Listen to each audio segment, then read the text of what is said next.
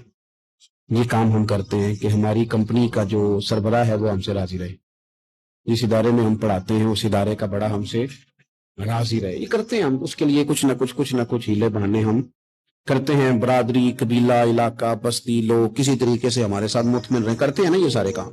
اس میں تھوڑی مشکل بھی ہمیں آتی ہے لیکن کرتے ہیں. کیا کریں، گھر میں بھی کئی دفعہ ایسا ماحول بنانا پڑتا ہے. چلیں ایک اور میٹھی مثال دیتے ہیں، زیادہ سمجھ میں آئے گی. چھوٹا بچہ خوش رہے، آپ اس کے لیے محنت نہیں کرتے. وہ چھوٹا ہے، اس کو خوش کرنا فرض ہے ابا پہ، لیکن وہ کہتا ہے کہ میں نے موٹر سائیکل لینا ہے. چھوٹا ہے، چلا ہی نہیں پائے گا، تو ابا پھر اسے راضی کرتا ہے، کہتا بیٹے چھوٹا سائیکل لے لے، چل میں تجھے اڑانے والا جہاز لے دیتا ہوں. مقصود کیا ہے کہ اس کو ناراض نہیں کرنا، یہ روئے نہ، اس کا دل نہ ٹوٹے. ہو یارو سنو نا میں کیا کہہ رہا ہوں. اگر چھوٹے بچے کے لیے وہ چیزیں ڈھونڈتے ہو، میرے ابا جی نا اپنے نواسے کے لیے کھلونا لے کے آئے تو بچہ بڑا ہی کھیلا تو ابا جی کہنے لگے لو پیسے پورے ہو گئے. میرے بچے کو پسند بڑا ہے نا، پیسے پورے کر چھڑے نہیں. دیکھو نا جی کتنا اس کو راضی ہوا ہے. تو انسان کیا کرتا ہے کہ کوشش کرتا ہے چھوٹا بچہ بھی ناراض نہ ہو، تو وہ چیزیں وہ ڈھونڈتا ہے کہ اس کو کیا پسند ہے، چاکلیٹ لے جاؤں، فلاں چیز لے جاؤں، آئس کریم لے جاؤں. تو ایک بچے کے لیے، گھر کے لیے، سربراہ کے لیے اتنی محنت کرتے ہو، تو وہ کام بھی ہمیں ڈھونڈ کے تلاش کرنے چاہیے نا جسے رب راضی ہوتا ہے، اللہ راضی ہوتا ہے. بتاؤں وہ کون کون سے کام ہیں؟ نبی کریم صلی اللہ تعالی علیہ وسلم نے ارشاد فرمایا 3 لوگ ہیں جنہیں دیکھ کے رب مسکراتا ہے. یا رسول اللہ صلی اللہ علیہ وسلم وہ کون کون سے؟ تو محبوب فرمانے لگے ایک وہ بندہ ساری مخلوق سوئی ہے، آدھی رات ہے، رات کا پچھلا پہر ہے، اس نے اٹھ کے وضو کر لیا، مصلے پہ کھڑا ہو گیا خدا کی یاد میں. فرمایا اسے دیکھ کے رب مسکراتا ہے جو اس کی شان کے لائق ہے. مسکراتا ہے اللہ. یہ تو سونے کا ٹائم تھا، یہ تو گہری نیند آنے کا وقت تھا، رات کا پچھلا پہر. رات پوے تے بے درداں نو نیند پیاری آوے تے درد منداں نو یاد سجن دی ستیاں بھی آن جگاوے. اور ساون کی کالی راتوں میں جب بوندا باندی ہوتی ہے، وہ راتوں کو اٹھ اٹھ روتے ہیں جب خلقت ساری سوتی ہے. اللہ مسکراتا ہے. اور سننا میرے بھائی، میرے نبی پاک صلی اللہ تعالی علیہ وسلم فرماتے ہیں جب مسلمان نماز کے لیے صفیں بناتے ہیں نا، ترتیب لگ رہی ہوتی ہے، اب اللہ کی بارگاہ میں کھڑے ہوں گے، قیام کریں گے، رکوع کریں گے، سجود کریں گے. فرمایا جب مومن صفیں بناتے ہیں تو رب دیکھ کے مسکراتا ہے. مسکراتا ہے. کمال ہو گئے عروج بندگی کا جب بندے کو دیکھ کے رب مسکرائے. خدا بندے سے خود پوچھے بتا تیری رضا کیا ہے، مسکراتا ہے. اور میرے نبی پاک علیہ السلام فرماتے ہیں جب مجاہد جہاد کے لیے صفیں سیدھی کرتے، آج تو یہ رب کے نام پہ مرنے ہی آ گئے، یہ صفوں میں کھڑے ہوں گے، ترتیب سے لڑیں گے، ترتیب سے گلا کاٹیں گے کافروں کا یا شہادت لیں گے. فرمایا جب جہاد کے لوگ صفیں بناتے ہیں تو رب انہیں دیکھ کے مسکراتا ہے. کتنے نصیبوں والا وہ بندہ ہے جسے دیکھ کے مسکرا دیا. اور یار کبھی تیرا بیٹا تیرے سامنے مسکرائے نا چھوٹا، تو تیرا دل باغ باغ ہو جاتا ہے. تیری ماں بیمار کسی ایک دن صحیح طرح ہنس پڑے تو طبیعت خوش ہو جاتی. مجھے بتاؤ نا جس کا رب بھی اسے دیکھ کے ہنس پڑے جو اس کی شان کے لائق ہے، کیا اس بندے کے نصیبیں ہیں، کیا اس کے مقدر ہیں. آپ اس مقام پر اپنے آپ کو لائیں. اب دیکھیں نا یہ حدیث آپ نے سن لی، اب ہم نے نا اس طرح صفحے نہیں بنانے جس طرح ساری دنیا. اب ذرا صفحے بھی شوق سے بنائیں. آپ ذرا تھوڑا سا شوق پیدا کریں گے بھائی یہ تو میں وہ کام کرنے لگا ہوں جسے دیکھ کے رب مسکراتا ہے. نبی پاک صلی اللہ علیہ وسلم نے فرمایا جب کوئی بندہ توبہ کرتا ہے نا، ہم توبہ کا رٹا لگاتے ہیں، یا اللہ میری توبہ یا اللہ. اور توبہ کا تو مطلب یہ ہے کہ پچھلے گناہوں سے پکی توبہ، آج کے بعد یہ غلطی نہ کرنے کا پکا وعدہ. تو نے ساری شب برات رو کے گزاری ہے، بتا سویرے جھوٹ جوڑنے کا ارادہ ہے تیرا؟ آج کے بعد رشوت تو نہیں نہ لے گا، ملاوٹ تو نہیں نہ کرے گا، یہ توبہ ہے. اور اگر سارے کام اسی طرح کرنے ہیں تو پھر یہ توبہ کا رٹا ہے، جتنا مرضی لگاؤ. حضرت علی بن ربیعہ رضی اللہ تعالیٰ عنہ فرماتے ہیں میں مولا علی کے ساتھ تھا، مقام حرہ کی طرف جا رہے تھے، حضرت علی نے ہاتھ اٹھا کے دعا مانگی ہماری تعلیم کے لیے. ورنہ حضرت علی ہم صحابہ کو محفوظ عن الخطا تو مانتے ہیں نا. ہاتھ اٹھا کے کہا اے اللہ ہمارے گناہ بخش دے، تیرے علاوہ کوئی معاف کرنے والا نہیں. اور پھر حضرت علی آسمان کی طرف دیکھا اور دیکھ کے نا حضرت علی بن ربیعہ کو تو مسکرائے. حضرت علی بن ربیعہ کہنے لگے حضور مسکرائے کیوں؟ وہ فرمانے لگے ایک دن میں حضور کے ساتھ اسی طرح آیا تھا، اسی طرح حضور نے دعا فرمائی تھی ہماری تعلیم کے لیے، اور پھر حضور مجھے دیکھ کے مسکرائے تھے اور فرمایا جب کوئی بندہ رب کی بارگاہ میں اس طرح استغفار کرتا ہے تو رب مسکراتا ہے اور مسکرا کے فرماتا دیکھ لو میرے بندوں کو پتا ہے کہ میرے علاوہ معاف کرنے والا کوئی نہیں. تمہیں پتا ہے تم اس کی بارگاہ میں رجوع تو لاؤ، آؤ تو صحیح تو آنسو لے کر. اقبال کہتے ہیں کہ اسیر دشمن کی چاہ میں بھی، مخالفوں کی نگاہ میں بھی، امی ہے صادق ہے معتبر ہے، میرا پیغمبر عظیم تر ہے. نبی پاک صلی اللہ علیہ وسلم تشریف لائے، انہوں نے کہا جی آپ جو فیصلہ بھی کریں قبول ہے. آپ بتا دیں کون سا قبیلہ حجر اسود اٹھا کے باقی خانہ کعبہ کی تعمیر مکمل ہوگی. حجر اسود کون سا قبیلہ لگائے، پہلے طے کر لیا تھا جو حضور فیصلہ کریں گے سب کو قبول ہوگا. اب اگر حضور ایک کے حق میں فیصلہ کر دیتے تو تیار تھے نا باقی قبول کر دی. اب وہ سارے قبیلے نظریں حضور پہ لگائیں، نتیجہ نکلنا ہے. یہ سمجھ لیں پاس فیل کا نہیں، فرسٹ سیکنڈ کا نتیجہ ہے. کس کو شہادت ملتی؟ یہ شہادت بزور بازو نیز کس کو ملتی ہے؟ قربان جاؤں حضور کی حکمت پر، نبی پاک کے تدبر پر. اب ایک کو بھی اگر حضور کہتے تو لگا دے تو باقی وعدہ کر چکے تھے مانیں گے. پر یار پریشانی تو ہوتی ہے نا کہ ہم سیکنڈ آ گئے، تھرڈ آ گئے. اب یہ سب چاہ رہے تھے شہادت لینا، تو رسول پاک نے نا چادر بچھائی، حجر اسود اٹھا کے رکھا، فرمایا لڑو نا، سارے یہ ایک ایک کونے سے چادر پکڑ لو. قربان جائیں سب نے اٹھا لیا اور اٹھا کے جگہ لے آئے جہاں نصب کرنا تھا. حضور نے اپنے دست مبارک سے پکڑا، وہاں لگا دیا. اب کوئی سب سے پوچھتا نا کس نے لگایا ہے تو سب یہی سمجھتے تھے ہم نہیں لگایا، اور آخری فیصلہ یہ تھا ہم سب نہیں لگایا ہے۔ یہ حکمت ہے رسول پاک کی، تیرے آگے ہے یوں تبے لچے فصحا عرب کے بڑے بڑے، کوئی جان منہ میں زبان نہیں بلکہ جسم میں جان نہیں۔ نبی پاک علیہ السلام نے فرمایا جو نماز تم اپنے گھر کے اندر پڑھو گے ایک نماز کا اللہ تمہیں ثواب دے گا، جماعت کے ساتھ پڑھو گے تو 27 نمازوں کا ثواب، لیکن فرمایا وہی نماز اگر تم میری مسجد نبی میں آ کے پڑھو گے تو اللہ 50,000 نمازوں کا ثواب عطا کرے گا، 50,000 نمازوں کا۔ اور مدینے والے حبیب فرمانے لگے وہی نماز اگر تم نے بیت اللہ میں آ کے پڑھی تو نماز ایک ہوگی، لیکن رب تمہیں 1,00,000 نماز کا ثواب عطا فرمائے۔ اب یہ فضیلت حضور نے بیان کی، فضیلت دیکھیں، اللہ تعالیٰ کی رحمتیں ہر جگہ برستی، یہاں کب برسیں گی ہمیں کوئی پتہ نہیں، تقریر کے وقت، خطبے کے وقت، نماز کے وقت، دعا کب برسیں گی نہیں پتہ، لیکن خانہ کعبہ کا جو معاملہ ہے اور وہاں جو رحمت کا معاملہ ہے، ملا رومی فرماتے ہیں کہ خدا کی رحمت اگر تجھے اتنی مل جائے نا قطرے کے برابر بھی، تو سمجھ لے تیری دنیا بھی بن گئی اور تیری آخرت بھی بن گئی۔ اب میرے نبی پاک علیہ السلام کی حدیث سنیں، حضور فرماتے ہیں روزانہ بیت اللہ شریف پر اللہ کی 120 رحمتوں کا نزول ہوتا ہے۔ یا رسول اللہ کس وقت ہوتا ہے؟ فجر کے وقت، ظہر کے وقت، عصر کے وقت، طواف کے وقت، نماز کے وقت، کب؟ تو حضور نے طے کر کے بتایا، فرمایا 120 رحمتیں اللہ خانہ کعبہ پہ نازل فرماتے ہیں۔ یا رسول اللہ کب؟ فرمایا 60 رحمتیں تو ان پہ برستی ہیں جو بیت اللہ کا طواف کرتے، اور فرمایا 40 رحمتیں اس پر برستی ہیں جو حرم شریف میں نماز پڑھتا ہے، اور حضور فرماتے ہیں کچھ بھی نہ کرے بس بیٹھ کے کعبے کی زیارت ہی کرتا رہے، 20 رحمتیں تو اللہ اسے بھی عطا فرما دے۔ کتنی مقدس جگہ ہے، وہاں جانے کا ذوق، وہاں جانے کی تڑپ، وہاں جانے کا شوق۔ ان لوگوں سے تھوڑا سا شکوہ ہے جو کہتے ہیں جی میں نے جی بڑی راج کے زیارت کر لیا، بس راج گئے، ختم ہو گئی بات۔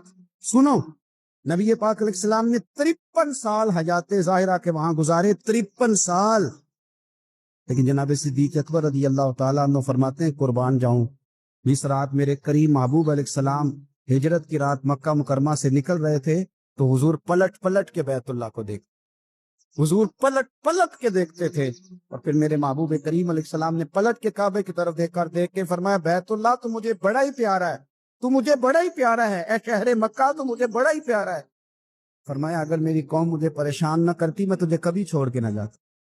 53 سال رہنے کے باوجود بھی حضور کا بیت اللہ سے پیار، نبی پاک کی اس شہر کے ساتھ وابستگی، وہ دلچسپی، وہ ذوق، وہ شوق، وہ کیفیات، کیوں مان پڑتے جا رہے ہیں ہمارے جذبے؟ ہمارے سیاست کی باتیں روز ہونے لگی ہیں، بحثوں کی باتیں روز ہوتی، لیکن اپنا عشق مضبوط کرنے کی بات، آپ یقین کریں جو عشق ہوتا ہے یہ بندے کو آزاد کر دیتا ہے، یہ بندے کو عشق آزاد کر دیتا ہے۔ اعلیٰ حضرت فرماتے ہیں اے عشق تیرے صدقے جلنے سے چھٹے سستے، جو آگ بجھا دے گی وہ آگ لگائی ہے۔ اور علامہ اقبال کہنے لگے، اقبال سمجھاتے ہیں، وہ کہتے ہیں بجھی عشق کی آگ اندھیر ہے، اب مسلمان نہیں اب خاک کا ڈھیر ہے۔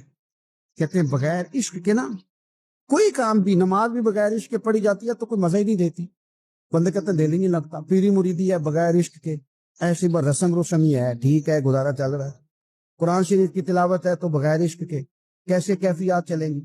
اللہ رسول کے ساتھ پیار ہے تو کوئی دلچسپی نہیں، کوئی شوق نہیں، کوئی کیفیت۔ آپ یقین کریں کچھ بندوں پہ بندے کو تڑپ آ جاتی ہے، شوق آ جاتا ہے، یار یہ اس کو کیسے نکالیں، یہ کس طرح کا پیار کرتے ہیں، آ کے بیٹھا رہتا ہے، چپ کر کے بیٹھا رہتا ہے، کہتا ہے جی کوئی کام نہیں، بس 10 منٹ ملنا ہے، بندے کو اس بندے پر ویسے ہی پیار آ جاتا ہے۔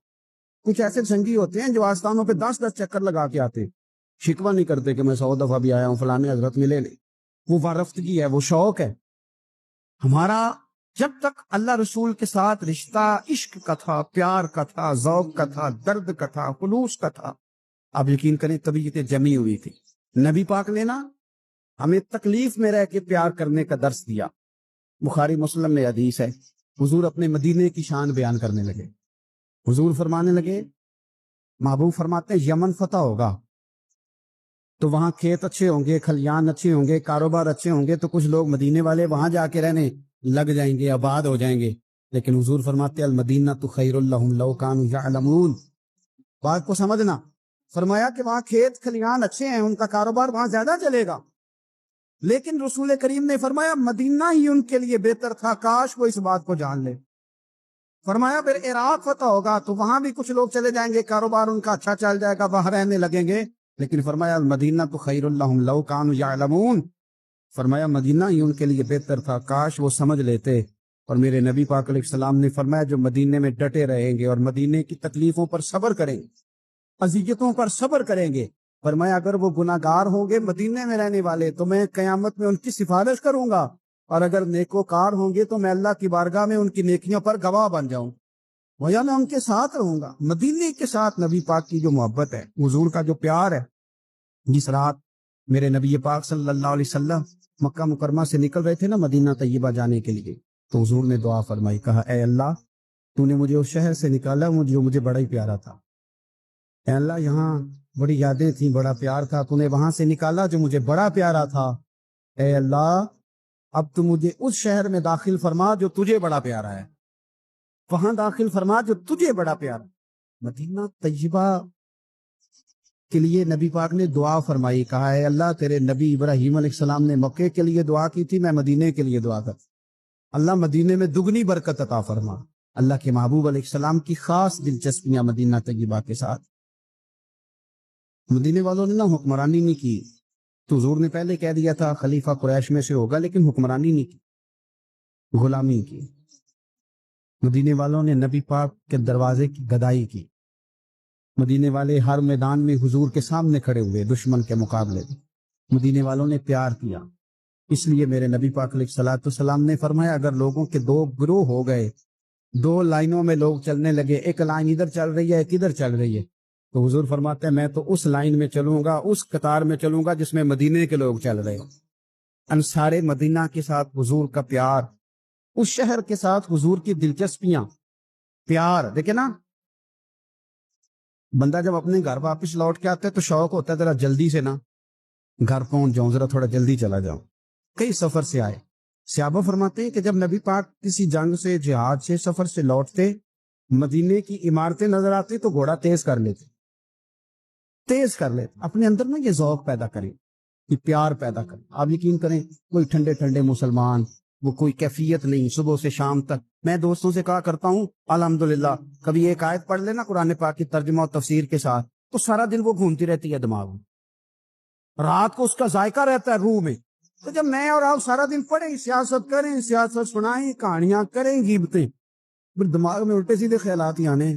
تو اگر صبح اٹھتے ہی سب سے پہلے مدینے والے کی ایک نعت سنی جائے اور شام کو سوتے وقت بھی ایک نعت سنی جائے، ایک نعت نعمتیں بانٹتا جس سمت وہ ذیشان گیا، اس طرف منشی رحمت کا قلم دان گیا، تجھے جانا تجھے مانا نہ رکھا غیر سے کام، للہ الحمد میں دنیا سے مسلمان گیا. تو اگر یہ ذوق بنا لیا جائے تو انشاءاللہ رات کو بھی آپ کو نا مدینہ ہی نظر آئے گا. انشاءاللہ خواب میں بھی آپ ٹکٹنگ کرا رہے ہوں، آپ ویزا ہی لگوا رہے ہوں گے، لیکن شرط یہ ہے کہ وہ کیفیت ہو، وہ پریم ہو، وہ پیار ہو. مدینے والوں نے بڑی غلامی کی، کبھی کوئی شکوہ نہیں کیا. ویسے کبھی کبھی اللہ موقع بناتا تھا، کبھی کبھی نا مدینہ شریف میں ایسے ہوتا تھا کبھی کبھار. ایک دفعہ نا جب کچھ علاقے فتح ہوئے تو بڑا مال آیا فتح مکہ کے بعد، تو بخاری مسلم میں حدیث ہے. اسلام کے اندر یہ ہوتا ہے کہ جو نیا کلمہ پڑھتا تھا اسے مال غنیمت میں سے زیادہ حصہ دیا جاتا تھا. اس کو کہتے ہیں مؤلفۃ القلوب، تالیف قلب کے لیے. تو چونکہ یہ قانون تھا تو نبی پاک صلی اللہ علیہ وسلم نے نا مکے والوں کو ذرا مال تھوڑا زیادہ دیا. مدینے میں سے ایک آدھ نوجوان نے کہا کہ حضور نا آپ اپنے رشتہ داروں کی طرف توجہ زیادہ کرنے لگے. یہ بھی محبت کی جنگ ہوتی ہے نا، قربان جائیں.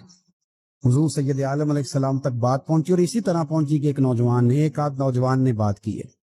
نبی پاک علیہ السلام نے ترکی خیمہ لگوایا، فرمایا مکے والا کوئی نہ آئے، صرف مدینے والے آئے.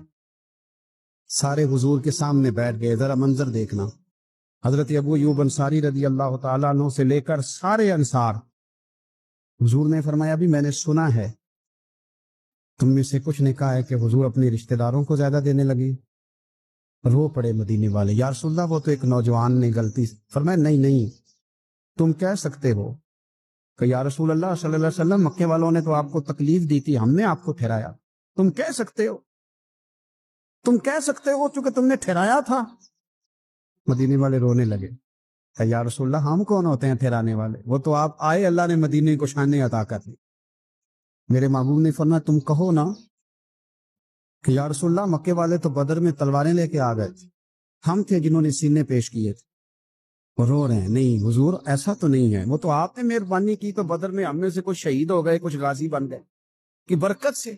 حضور نے فرمایا تم کہو کہ احد کے میدان میں انہوں نے پتھر مارے تھے، ہم نے سینہ پیش کیا تھا۔ حضور بھی رونے لگے، مدینے والے بھی رونے لگے۔ نبی کریم نے فرمایا تم کہو کہ جانے ہم نے قربان کی، تم کہو کہ حضور قربانیاں ہم نے دی، کہہ سکتے ہو تم نے دی ہیں، ہمارا حق بنتا ہے کہو۔ اور جب رو رو کے بے حال ہو گئے تو سرکار بھی روئے، کھل کے روئے، پھر آنسو پونچھے اور کریم رسول فرمانے لگے وہ بھولے مدینے والوں، کیا تم یہ نہیں پسند کرتے کہ لوگ جب اپنے گھروں میں جائیں تو بھیڑ بکریاں لے کے جائیں، اور جب مدینے والے اپنے گھر جائیں تو اللہ کے رسول کو ساتھ لے کے جائیں؟ تم یہ نہیں پسند کرتے کہ تمہارے ساتھ میں جاؤں؟ یہ نہیں تمہارا شوق؟ دیکھو کسی کے حصے میں کچھ آیا، کسی کے حصے میں کچھ آیا، کسی کے حصے میں کچھ